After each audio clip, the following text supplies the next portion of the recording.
আর কদিন পর নবীর আশেকে রসুল বের হবে, নবীর অনুসারী উম্মত বের হবে, যারা এত ভালোবাসে নবীকে। জুলুস নিয়ে রাস্তায় মিছিল করে ডিজে বক্স বাজিয়ে নারী পুরুষ অবাধ্যে মেলামেশা ছড়াছড়ি, তারা নবীকে ভালোবাসে, নবীর মহব্বত রাস্তায় বেরোবে।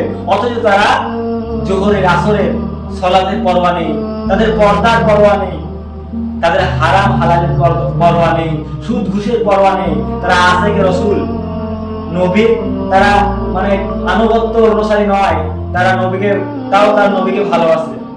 যে নবী তার 63 বছর জীবনে কোনোদিন তার যে জন্মদিবস পালন করলেন না, তার সাহাবীরা পালন করলেন না, ইমামগণ পালন করলেন না, অথচ আজকে কিছু আশেকে রসুল বেরিয়েছে যারা নবীর জন্মদিবস পালন করছে।